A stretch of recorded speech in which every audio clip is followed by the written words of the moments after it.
അസ്സലാമു അലൈക്കും. നമ്മൾ കാണുന്നത് ഇസ്രായേലിലെ തെല്ലവീവിൽ നടന്ന ഇറാൻ സ്ഫോടനം നടത്തിയ ഇതിന് പിന്നിലുള്ള കാഴ്ചകളാണ്.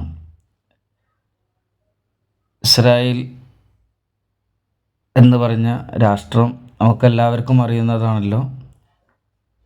ഫലസ്തീൻ എന്ന രാഷ്ട്രത്തെ അവർക്ക് ഇസ്രായേലിയർക്ക് അഭയമായി അവർക്ക് അഭയമായി താമസിക്കുവാൻ സ്ഥലവും അവർക്ക് ഭക്ഷണവും വസ്ത്രങ്ങളുമെല്ലാം സഹായിച്ചു. പിൽക്കാലത്ത് അവർ ആ ഫലസ്തീനെ തന്നെ കീഴടക്കാൻ ശ്രമിക്കുകയും ഫലസ്തീൻ എന്ന രാഷ്ട്രത്തെ ഇല്ലാതാക്കാൻ വേണ്ടി ശ്രമിക്കുകയും ചെയ്തു.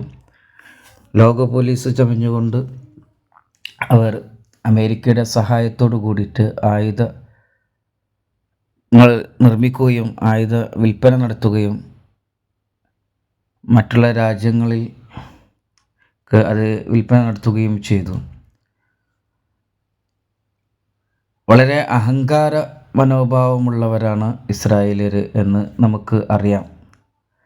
ഫലസ്തീൻ ജനതയ്ക്ക് രാപ്പകലില്ലാതെ ഫലസ്തീൻ ജനതയെ മാനസികമായും ശാരീരികമായും ഒക്കെ വളരെ പീഡിപ്പിച്ച അവസ്ഥകൾ നമ്മൾ അറിഞ്ഞതാണ്, കണ്ടുകേട്ടതാണ്.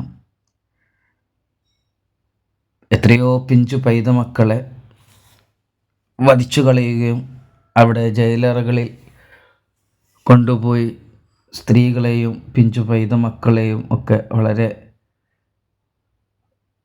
മോശമായ രീതിയിൽ അവരെ പീഡിപ്പിക്കുകയും പ്രയാസപ്പെടുത്തുകയും ഒക്കെ ചെയ്ത അനുഭവങ്ങൾ നമ്മളെല്ലാവരും അറിഞ്ഞ കാര്യങ്ങളാണ്.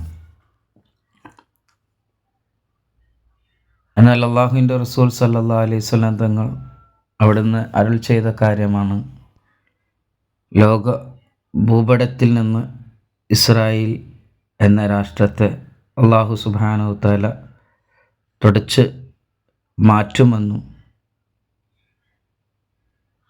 മഹദി ഇമാം റഹ്മത്തുള്ളാഹി അലൈഹി മഹാനവറുകളും ഈസാ നബി അലൈഹി സ്വലാമൊക്കെ വരുന്ന സമയത്ത്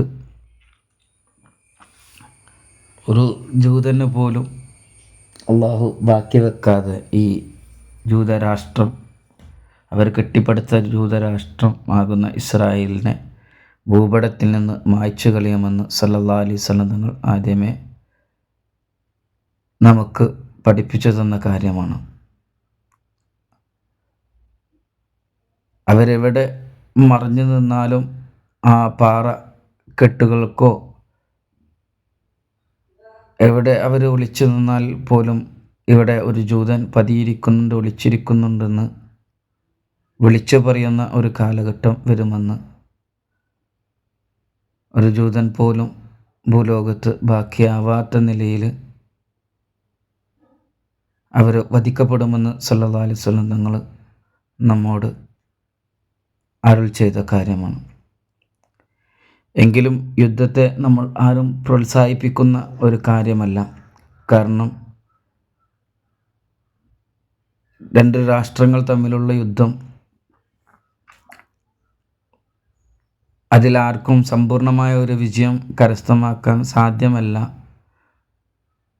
രണ്ടു രാജ്യങ്ങൾക്കും അതിലുള്ള നിരപരാധികളായ ഒരുപാട് ജീവജാലങ്ങൾക്കും മനുഷ്യർക്കും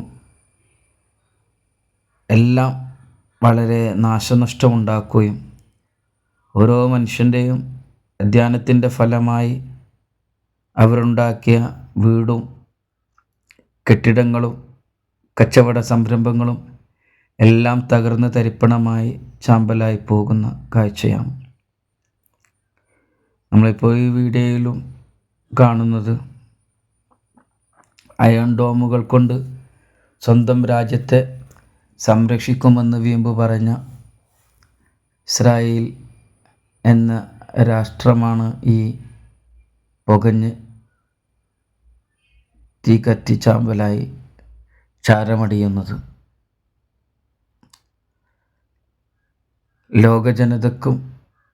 ലോകർക്കും അല്ലാഹു സുബ്ഹാനഹു തആല സമാധാനം പ്രദാനം ചെയ്യട്ടെ. നിരപരാധികളായ ജനങ്ങൾക്ക്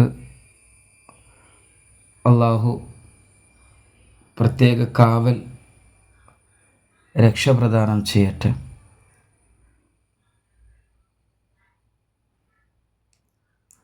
ഒരുപാട് നമ്മുടെ സഹോദരങ്ങളായ ഫലസ്തീൻ ജനതകൾ, ഒരുപാട് പേര്, പിഞ്ചോമന പൈത മക്കൾ പോലും ഷഹീദായി പോയിട്ടുണ്ട്.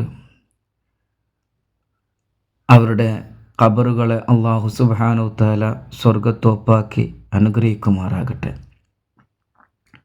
ശുഹദാക്കളുടെ ദർജകൾ അള്ളാഹു ഉന്നത പദവിയായി, അത്യുന്നത പദവികളായി അലങ്കരിച്ച് അനുഗ്രഹിച്ച് ഇരുലോക വിജയികളിൽ അവരെയും നമ്മളെയും അള്ളാഹു ചേർത്തി അനുഗ്രഹിക്കട്ടെ.